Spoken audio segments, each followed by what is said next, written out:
Shalom, shalom, beloved viewers and subscribers. And if you're new to the channel, welcome. We're so pleased that you have decided to view the presentation of this lesson. If you have not yet viewed lesson 1, we encourage you to view lesson 1 so that you are able to follow through to this lesson, lesson 2. Who are we? We are the Nazarene of Yahuwah. How does this look in the Abryth or Hebrew? From right to left, the letters are represented. This is the word Nazarene. From right to left again with the second word, Shal. And of course, the final word, the name of our sovereign creator or father, Yahuwah. But of course, the word shall meaning off. Now, if you watch lesson 1, we detail the letters of these words and show you the full breakdown. So again, if you have not yet watched lesson 1, we encourage you to do so. Abryth, Alaph Bat, or the Hebrew Semitic Alaph Bat. Notice we did not say alphabet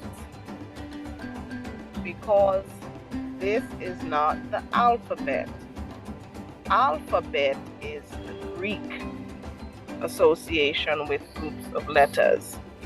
For the Hebrew or Abryth group of letters, it is the Alaph Bat. Of course, in recap from lesson 1, we are going to explain again or recap why we say Alaph Bat and not alphabet when referring to the Hebrew or Abryth group of letters. The groups of letters that form the words of a particular language are usually called by the first 2 letters. It is technically incorrect to call the Abryth group of letters the alphabet because the first 2 letters of the Abryth are the Alaph and the Bat. Therefore, we say Alaph Bat. The first 2 letters of the Greek grouping are the Alpha and the Beta. Therefore, those as well as the Latin and today's English groups are called alphabet. The following letters were not part of the Abryth or Hebrew Alaph Bat. The first 4 below are not in the Abryth nor the Greek list of letters. These 4 are F, J, W, and V. J and W were not represented in the Hebrew, nor Greek, nor Latin group of letters. It was not until the English group of letters that these letters were represented. Continuing with what are now called vowels, these 3, E, I, and O, were not represented in the Hebrew Alaph Bat. In teaching others about letters, we usually associate 2 characteristics with letters. We speak of the form, looking at how they are written, how they are formed, how they look. And we also speak of sound, how they are pronounced. So form and sound are the two characteristics that are usually associated with modern letters. Ancient Hebrew letters have four characteristics. 1. Form. 2. Name. 3. Meaning. 4. Sound. So from this lesson and for the remaining 21 lessons, we'll be focusing on each letter briefly. So for today's lesson, we'll be looking at the Alaph. But let us hear the name of each of these letters. The Alaph, Bat, Gam. In some contexts, you'll see Gamal. Dal. In some contexts, you'll see Dalat. Ha, U, Zan, Khat, Tat, Ya, Kaf, Lam. In some contexts, you'll see Lamad. Mam, Nun, Samak, Ayan, Pa, Tsad. Now for Tsad, as I indicated in lesson 1, think of words that end with T and S. For example, bats. If you remove the B and the A, what is left is the pronunciation of the first part of this letter, Tsad. Kuf, Rash, Shan, and Thou. Some persons will have Tau. These pictures, of course, throughout the presentation, as well as any musical representation, we do not own rights for them. They were all used to enhance the presentation, but we do not own the rights to them. As I said earlier, today we'll be focusing on the first letter of the alphabet, the Alaph.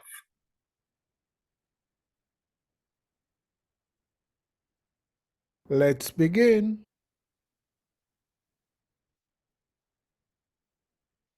So let's practice these letters. You will notice that these letters, how they are pronounced, look a little different from the first picture of the letters, which I indicated. So letters such as Dal, you see Dalath, or Gam, you may see Gamal. But let us practice these particular letters. And again, we go from right to left. So the first letter is the Alaph. Let's read the first line. Alaph, Bath, Gamal, Dalath, Ha. Alaph, Bath, Gamal, Dalath, Ha. Your turn. Again, reading the first line.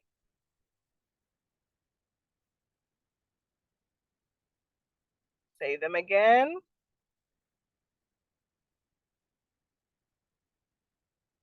All right. Now we move to the second line. Right to left. U, Zain, Chaf, Taf, Yad.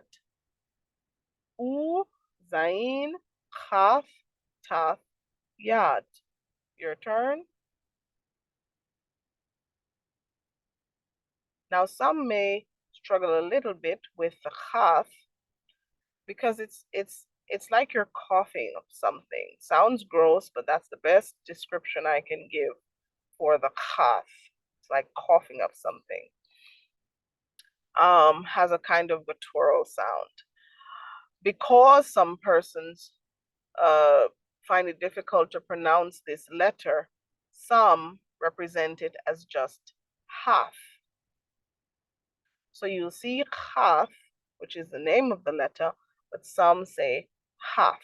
So in words such as the book of Revelation, which is chazun, you will hear some say hazun because of the difficulty of pronouncing this letter.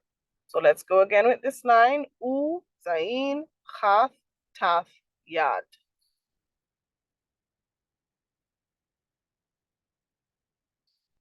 Excellent. Let's move to the next line, right to left. Kaf, lamad, mam, nun, samak. Kaf, lamad, mam, nun, samak. Your turn.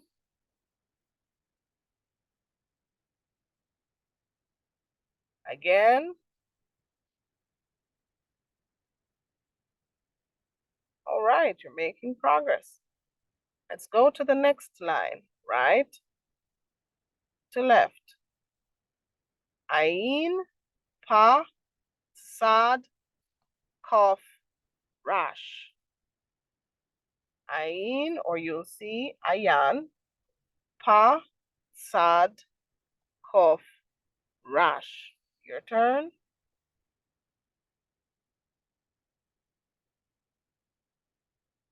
Now, some persons struggle a little with pronouncing the sad. Again, just think of a word that ends with TS. Remove all the other letters, leaving the TS, and you will understand the way how you pronounce this letter. So if you think of hats, removing H and A, leaving S, that is how you'd pronounce this, the beginning of this letter, sad. So let's go again. Ayin or ayan, pa, sad, cough, rash. Your turn. All right. Final line, shan and thou. Your turn. Some persons represent the thou as a regular T, just as the taf, but this is TH, so it's thou. Now in ancient Abryth, there was no space between words. We would have indicated this in lesson 1.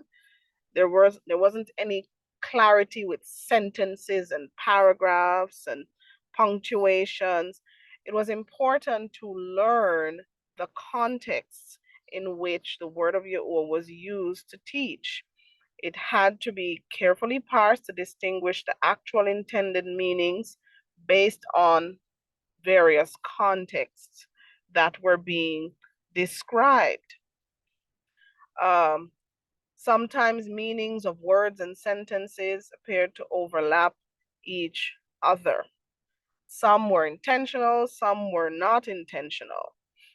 And so it was important to really understand the context, to understand parent roots was also critically important because the parent roots also assisted with understanding the words and the context and how to subdivide the words that were being used in particular contexts. But we won't get into all the technicalities in lesson 2. Again, we're focusing on the first letter, the Alaph. Let me also bring to your attention, all letters were assigned a numeric value. So the count would be from 1 to 10. And following 10, it would go 20, 30, 40, 50, 60, 70, 80, 90, 100. Following 100, 200, 300, 400.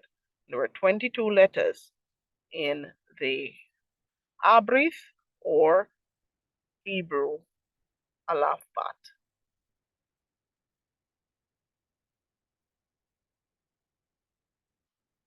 Ha, Alaph, and this means the Alaph. The original pictograph for this letter is a picture of an ox head. E, representing strength and power from the work performed by the animal. This pictograph also represents a chief or other leader. When two oxen are yoked together for pulling a wagon or plow, one is the older and more experienced, one who leads the other. Within the clan, tribe, or family, the chief or father is seen as the elder who is yoked to the others as the leader and teacher. So here we have the illustration of an ox. And because this was a powerful animal that was used on many farms, used to pull different wagon-like um, what would I say? Let's say vehicles for now. But it was used a lot in activities that required much strength. So the head of this animal was used in pictographs. The original representation of letters were used as pictographic representation. So something was drawn. It had to be, as we said, something that you could see or touch. In some cases, something that you could hear. So they were concrete representations of the letters. So the first form of the letter would have been in pictographic form, and that would represent the head of the ox. And it is said to have existed around early 2000 BC. This then evolved into the Phoenician script or form, not straying too much from the shape of the ox head. And this representation would have existed in the mid 1000 BC. So this was called the middle script. So we have the early script, which is the pictograph, and the middle script, which is the Paleo-Phoenician. It was the middle script that was used to form the shape of the Greek alpha, which most of us know as the letter A or capital A. But this was the shape of the alpha taken from the middle script. The modern name for this letter is Alaph and corresponds to the Greek name Alpha and the Arabic name Aleph. The various meanings of this root are oxen, yoke, and learn.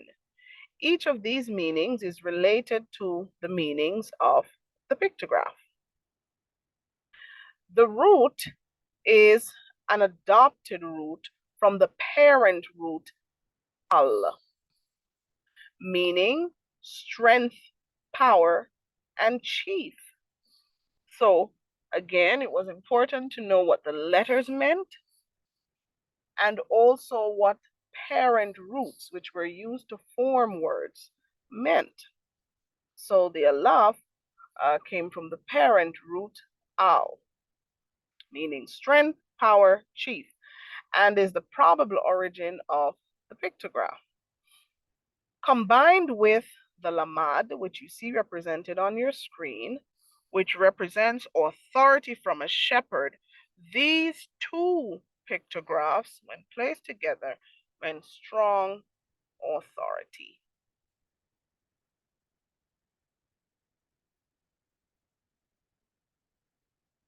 Now, the chief or father is the strong authority in the tribe or the clan or in the family.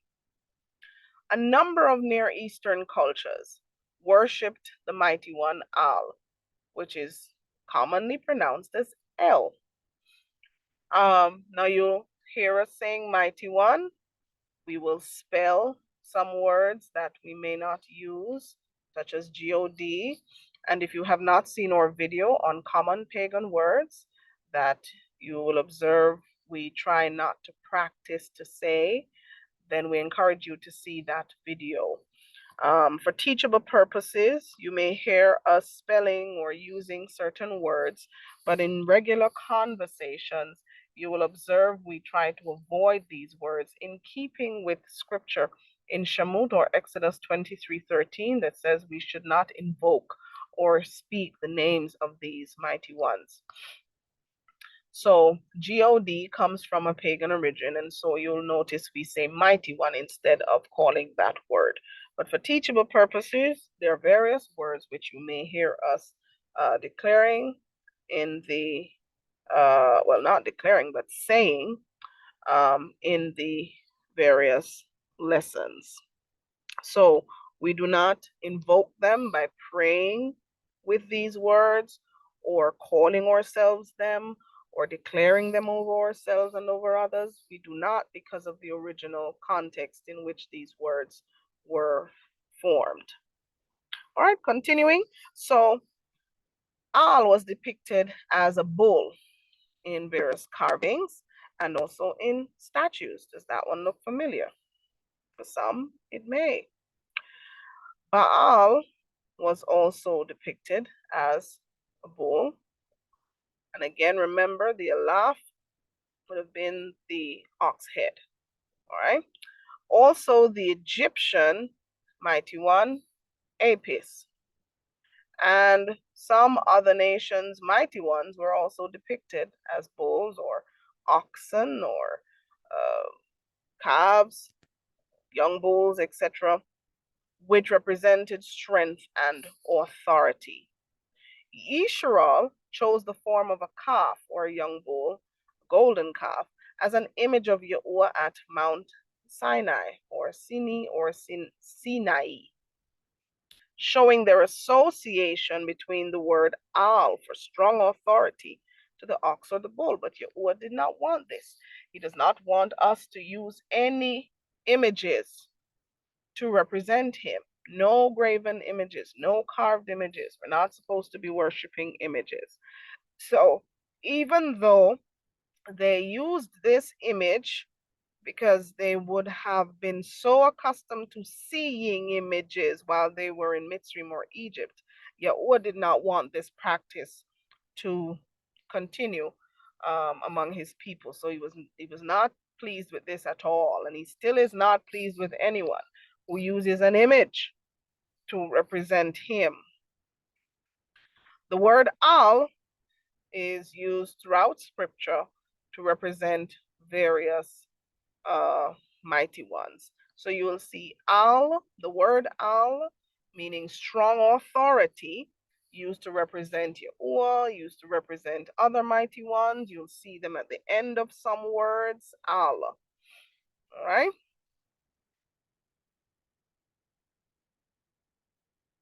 According to the Britannica, early Hebrew was the alphabet used by the Yahudit or Jewish nation in the period before the Babylonian exile, that is, prior to the 6th century BCE. Although some inscriptions in this alphabet may be of a later date. Hebrew variety are 22 letters with only consonants represented and was written from right to left. But the early alphabet is more closely related in letter form to the Phoenician than to the modern Hebrew. Its only surviving descendant is the Samaritan alphabet, still used by a few hundred Samaritan Jews. Now you hear a person speaking of the Paleo-Phoenician script. Why are they called Phoenician scripts? Who are the Phoenicians? Were they associated with Yisrael or the Israelites at all?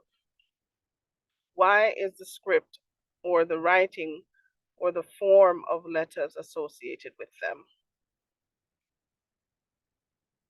Now, according to various classical authors, the Phoenicians were a people who occupied the coast of Levant, off the coast of the Eastern Mediterranean Sea. Their major cities were Tyre, Sidon, Byblos, and Arwad. All were fiercely independent rival cities, and unlike the neighboring inland states, the Phoenicians represented a confederation of maritime traders. So a number of various peoples that came together along the coast rather than a defined country. What Phoenicians actually called themselves, according to some authors, is unknown, though it may have been associated with the term Canaanite. And this, of course, is argued by other authors, as there were times when they would have joined with the Canaanites, which meant they were not Canaanites. The name Phoenician, however, used to describe these people in the first millennium BC is a Greek term. It's a Greek invention. So we not see the term Phoenician in the original scriptures. And this term came from the word phoenix, which possibly signified the color purple red or red. And I'm sure some persons will say phoenix, that sounds like the red bird, fiery bird. So there's some sort of association there with that color. So these people would have been described probably based on their color, red, ruddy, or maybe because of some of the purple fabric they were known for supplying. Who knows? Let's continue. So this is an illustration of the coastal areas that they occupied. So we have Arwad, Sumur, Urkata, and do not come at me for the pronunciation of these words. Byblos, Beruth, Sidon or Sidon, and Tyre. So they occupied the coastal areas of the Eastern Mediterranean Sea. Notice that further down there was Yisrael, and even more south would have been Egypt. So they were in close proximity to Northern Africa and would have had a lot of trading and, of course, relations, whether trading relations or even intimate relations with the peoples of Israel and others of Northern Africa. This is one of the reasons you'll observe that these people, because they were so frequent in those areas, along with those of Israel, you will find the discussion of the race of these people being in question. Writer Ephraim Stern addresses some of these questions in his article, Phoenicia and its Special Relationship with Israel, published in the November to December 2017 issue of Biblical Archaeology Review. He explores the rise and fall of the Phoenician Empire and highlights the special relationship that Phoenicians had with their neighbors, Yisrael, or the Israelites. The scriptures record that the Phoenicians had a close relationship with Yisrael. Their royalty married each other, they traded with each other, and significantly, they never went to war with each other. Stern writes that the Phoenicians were the nearest people to the ancient Israelites in every respect. Is this indeed so? Well, let's look at a few examples. And you can read some of these scriptures and chapters as we reference them in supporting this claim by the writer. So in 2 Samuel 5, verse 11, when you read that verse, the king of Tyre built the house of Dawood with their masons and carpenters and used their cedar trees. Remember, you will not see Phoenicians because that's a Greek invention, a Greek term. But you will see terms such as the people of Tyre, the seafaring people, princes of Tyre and Sidon. You'll see Sidonians. These particular terms, merchants of the sea. These are some terms that are associated with the so-called Phoenician people.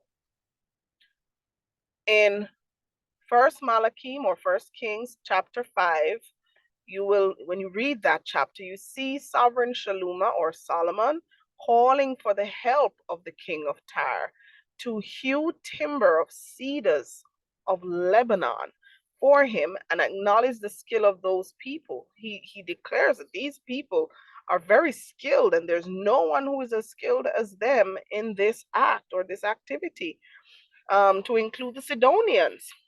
In verse 12, it tells us that these people made league with Yisharal. They made a league with them. Yashayahu 23 verse 8, scripture, in this scripture, Yahuwah refers to them as merchants who were royalty, honorable in the earth. In 2 Chronicles 2:11, we see that Hiram, sovereign of Tyre, answered sovereign Shalom or sovereign Solomon's request in writing, which he sent to Shaluma. And in writing it says, because Yahuwah loves his people, he has made you sovereign over them. So that was what he started his letter or penning or carving, whatever he wrote on, in response to Shaluma or Solomon. For them to be able to clearly communicate with the Yisrael suggests they understood each other's language and they wrote in the same or similar way. Remember, the term Phoenician is a Greek term. These people are referred to in scripture as Sidonians, merchants of the sea, royalties of Tyre, among other affiliations. They control the area of Lebanon with the cedars. These were wealthy people. For scripture to refer to them as kings and princes and merchants and honorable, they were wealthy people. Right? The cedars of Lebanon, for those who know about furniture, you may hear some makers of furniture stating that if you want strong lumber that certain pests will not destroy, cedar wood is seen as one of the stronger or the strongest forms of lumber or types of lumber. And so these people controlled the cedars of Lebanon and were skillful people in construction, metalwork, lumberwork, hewers of stone.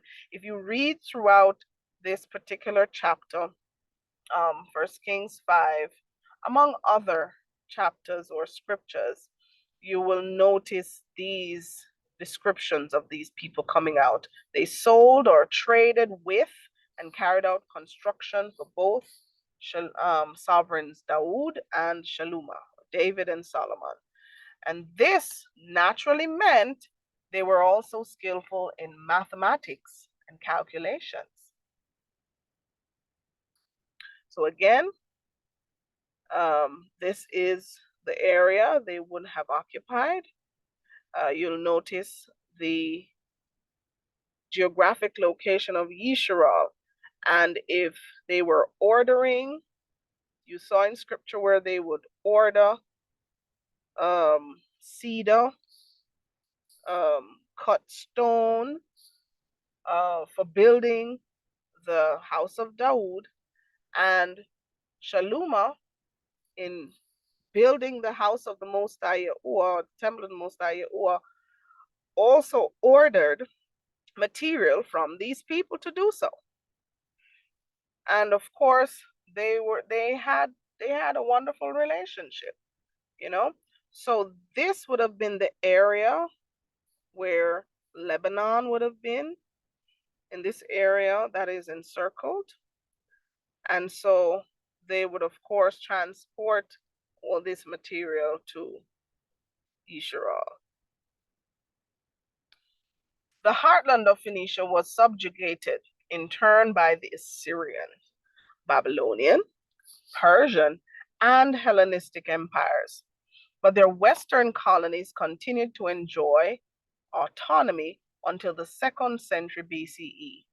The Phoenicians' commercial empire was brought to an end by the Romans, and I'm sure the Romans have done a whole lot of destruction to a number of empires, who came into conflict with the Phoenicians, whom they described as Punics. So the Romans' description of these people were Punics.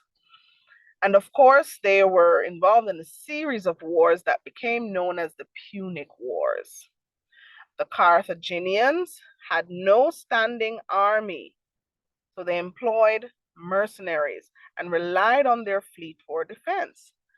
The Punic Wars, of course, culminated in the Roman destruction of the Punic capital, Carthage, in 146 BCE, thereby ending a millennium of Phoenician influence, success, and power. With the exception of Byblos, and we saw on the map where that would have been, which had been a flourishing center for at least the 3rd millennium BC, the Phoenician cities first emerged as urban cities or entities around 1500 BC. As Egyptian and Near Eastern documents record, the late Bronze Age was a time of economic prosperity for these trading centers. So there was much trade taking place in that time. Confined to a narrow coastal strip with limited agricultural resources, maritime trade was a natural development. So they used the sea. With the decline of Egyptian influence about 1200 BC, the cities were freed from foreign domination. The ultimate collapse of Egyptian power in the region occurred about 1175 or 1175 BC at the hands of the Sea Peoples, of whom the best known are the Philistines. So they were also the Philistines. So the Phoenicians would have been north of Yisrael. The Philistines would have been further south. Along with the Israelites, or with Yisrael, they settled in the southern Levant. For reasons not yet fully understood, the massive disruptions caused elsewhere in the Levant appear to have had minimal effect upon the Phoenician coastal centers. There is therefore much continuity in Phoenician traditions from the late Bronze Age until the Hellenistic period around 300 BC. By the late 8th century BC, the Phoenicians, alongside the Greeks, had founded trading posts around the entire Mediterranean, and excavations of many of these centers have added significantly to our understanding of Phoenician culture. So through various excavations and different artifacts that have been found, we're able to understand a little bit more about these people. The onset of emigration from the Phoenician coastal towns to northern Africa, and we saw in the illustration of the map where northern Africa would have been directly beneath the Phoenician coast, which is why it is argued that Yisrael is really in North Africa and not by itself, but that's another thing or another discussion. So with the onset of emigration from these coastal towns to northern Africa and the islands was due to the pressure, according to this writer, of the settlers in Yisrael. But at a later date, Phoenician and Israelite tribes mixed and intermarried. We can see where the relationship that they formed, the league that they formed, even in scripture, would have possibly contributed to that. The writer and scholar Aharon Ruvini also described the Canaanite and Phoenician peoples as enemies to ancient Hebrews. So here's another writer claiming that at some point they became enemies, even though they would have intermarried at some point, but at some point they were also enemies. He claimed that the Canaanites were members of the Hamitic race that took over the country from either the Semitic population, which later gave the land its name, Canaan. So if you read even in the book of Jubilees, it tells you that Canaan, who was, of course, the youngest son, went and took over Semitic lands from the descendants of Shem, which should not have happened. And as a result, the curse was in effect. So this writer is claiming something that would have been in keeping with what we read in Jubilees or Jubileem, that this race took over the country from the Semitic population, and then it was called the land of Canaan. But it was really previously the area of Lebanon. So sometimes, according to this writer, the Phoenicians are described as identical to the Canaanites and as their allies in their fight against expanding Israelite population in the land of Canaan, and the Phoenician towns of Ubail or Jubal, Sidon, and Tyre or Tyre are considered an inseparable part of the Canaanite city. Of the Semitic tribes, the ancient occupants of the country, only Sidonites, Phoenicians, had relations with the Canaanite. So we're seeing here where the Phoenicians are called Semitic people, but they have a lot of affiliations with Canaanites. They are not Israelites or Yisrael. They're not part of the called out people, but they would be called descendants of Shem, Shemites, Semitic. The bond between the two nations continued formally in later generations. The word Semites was later changed to the word Hebrews by author Gurevitz Horon El Raid. So he's the one who is accredited with being responsible for the change of the word Shemite or Semite to the word Hebrews. So the word Hebrews was not an original word. Okay? And this word was used to describe descendants of Shem. So the people of Yisrael, tribes of Yisrael, the Moabites, Ammonites, and included the Phoenicians as well. And of course, again, these people, the Phoenicians, that term is a Greek term, but it was the combination of a number of people from these various cities or towns or areas, Tyre, Sidon, etc. Phoenicians and the tribes of Israel were all Hebrews or Shemites, living in the land of Canaan, all descendants of Abram, who was a Shemite or a Hebrew, as is stated in Parashit or Genesis 14:13. So there's the link. They were all Shemites or Hebrews. They were Semitic people. Though the Phoenicians weren't Israelites, they were akin to the people of Israel. And so we can see how they would be able to understand each other's language, be able to write letters to each other that would have more than likely been the same script or the same form of letters used. There is truth, therefore, to the Phoenicians and Yisrael having some sort of activities together. We saw that in previous scriptures, but there's also truth to them becoming enemies at some point and were rebuked in addition to the Philistines. So remember, the Philistines or the Philistinian strip was also a coastal strip to the south, while the Phoenicians were occupying a coastal strip northwards. So both would have, in essence, sandwiched Yisrael.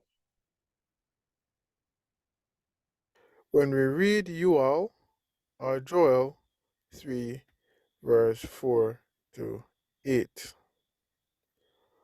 What are you trying to do to me, Tyre, Sidon, and all the Philistia? Are you trying to pay me back for something? If you are, I will quickly pay you back. You have taken my silver and gold and carried my rich treasures into your temples. You have taken the people of Yehuda and Jerusalem far from their own country and sold them to the Greeks, descendants of Javan or Javan of Japhet. Now I am going to bring them out of the places to which you have sold them. I will do to you what you have done to them. I will let your sons and your daughters be sold to the people of Judah. They will sell them to the far off Sabines, descendants of Sheba of Cush. I, Yahuwah, have spoken. So here we see Yahuwah is warning the people of Tyre and Sidon, which would have formed some members of the Phoenicians, in addition to members of the Philistines or Philistia or Phoenicia, and saying, you've carried away the treasures of the Most High to your pagan temples. You're doing something to my people as though you're trying to pay me back for something. Well, guess what? I'm going to do to you what you did to my people. So you took the people of Yehuda or Judah and Jerusalem, and you sold them off to the descendants of Japheth or Japheth. Yep, to the Greeks. And so I'm going to ensure that you suffer the same fate by way of your sons and daughters. So your sons and daughters, your generations are going to be sold to the people of Judah. So they're going to be servants of Yehuda. And they will in turn sell them off to the Africans, to the Sabaeans, descendants of Sheba, who were descendants of Cush, the Hamites. But let's continue with the letters. So the letter Alaph. So this was just to make the connection with the Phoenicians, and why you hear us mention and others mention the Paleo-Phoenician script. Following the Babylonian exile, the Yehudim or Jews gradually stopped using the Paleo-Hebrew scripts and instead adopt a square form of Aramaic alphabet. A similar square Aramaic script is still used for contemporary Western dialects of Aramaic, Western New Aramaic. This square variant of Aramaic developed into Hebrew alphabet proper during the Second Temple period, in a process that was not complete before the 1st century CE. For example, the letter Shamak developed its close or circular form only in the Middle Asmonia period around 100 BCE, and this variant becomes the standard form in early Herodian ants in the 1st century CE. The Samaritan Alaph, on the other hand, remains a direct descendant of the Paleo-Hebrew script. So we see where there was a transition from the Paleo-Hebrew or Paleo-Phoenician. Remember, the Phoenicians were Hebrews or Semites. So you will see Paleo-Hebrew or Paleo-Phoenician. Phoenician word is a Greek term. So Paleo-Hebrew or Semitic script are other terms you will hear. You'll see that these began to change after the Babylonian exile, well, during and after Babylonian exile. And so much of the people who were taken into exile lost the Paleo script. But we're seeing where the Samaritans who were not in exile retained the script and continue today.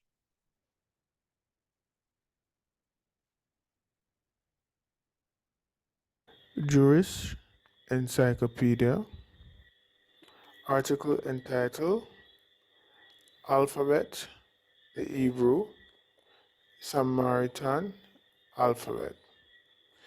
While the Jews, Yehudim, adopt the Aramaic alphabet, gradually abandon their own, the Samaritans held fast to the original forms in order to show themselves the veritable heirs of ancient Hebraism.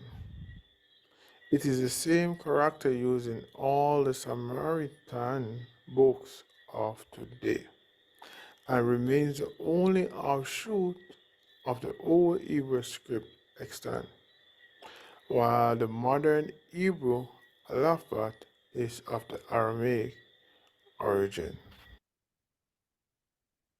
Thank you, teacher. All right, the instructor there. Okay, so we see where there was the early form representing the ox head from the parent root al, which signified strong authority in 2000 BC. And then that was later converted to the middle script, which is the Paleo-Phoenician or Paleo-Hebrew or the Semitic script in 1000 BC. So it moved from pictographs to the middle script. Then it transitioned from there to the late script in 400 BC. And of course, the Babylonian exile influenced the change from the Paleo script. And then we now have what is more commonly used today, the modern Aramaic script. The middle script, of course, was assigned the numeric value 1. So when you hear a person speak of first, for example, First Kings, word for kings is Malachim. You will hear them saying Alaph Malachim, because the Alaph is associated with the numeral 1 or first. Okay. So let's go to our script for this lesson. Each lesson we will try to go through a script, so we practice to read the scripts as they would have been reflected maybe on tablets of stones or in scrolls, etc. So what script is this? It's a script that all the people of the Most High should know and should follow. Again, there is no punctuation mark. It's not clearly indicated where the word stops and starts, or where a sentence ends. So we would have to understand the parent root, the context in which it was used. Some persons use certain markers, certain words that may appear by itself. For example, the Alaph, and thou.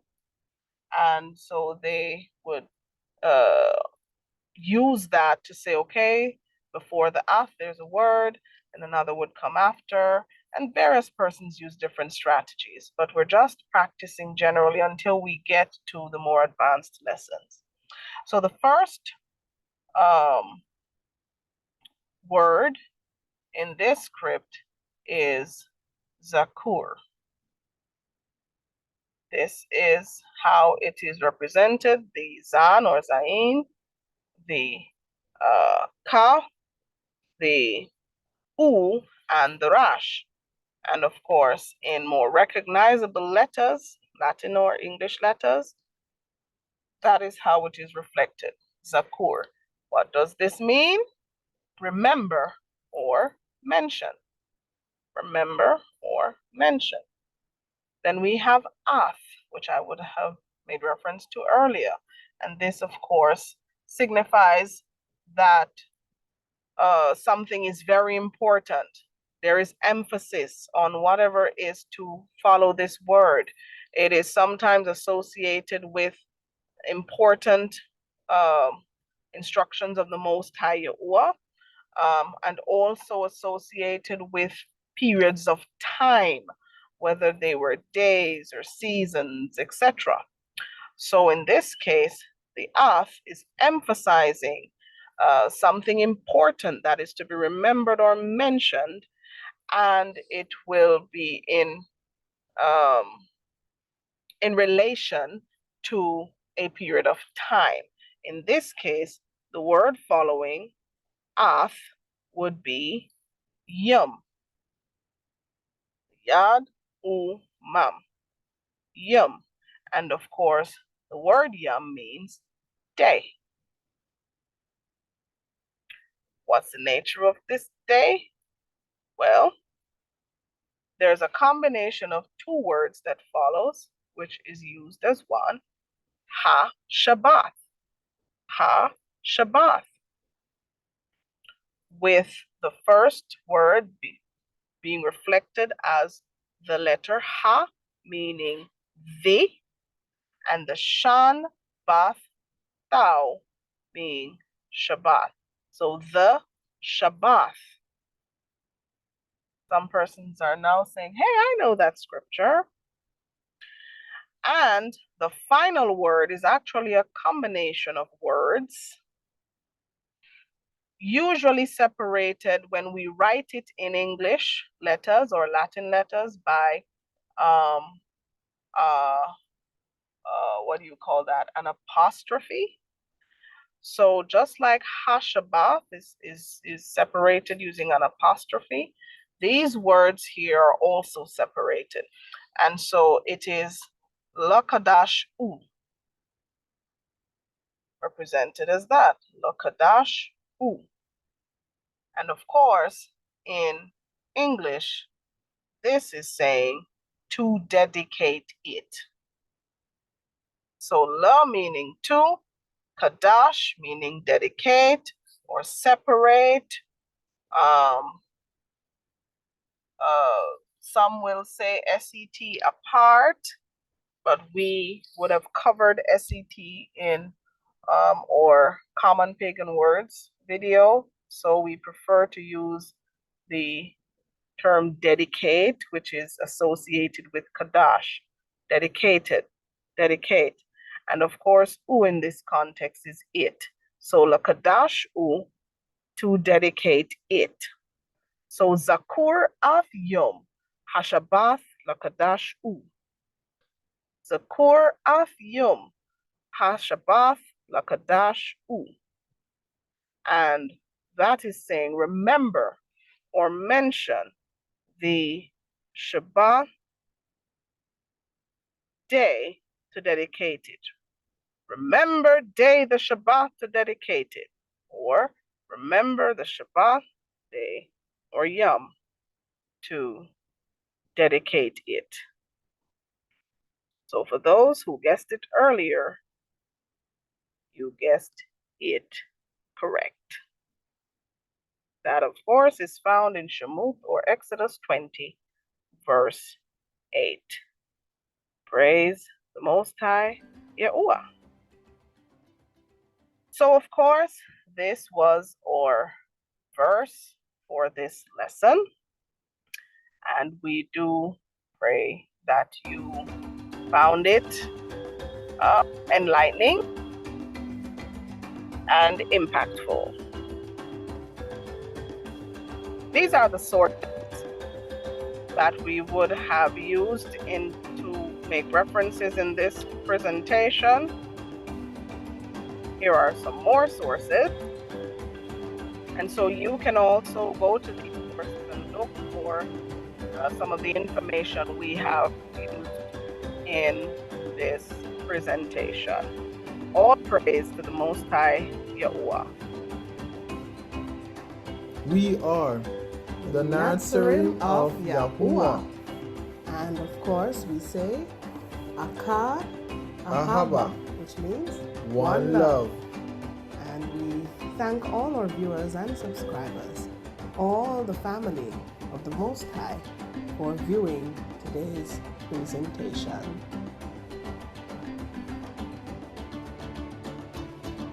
So remember to smash that like button Subscribe to the channel and hit that notification bell so that you may be alerted every time we upload.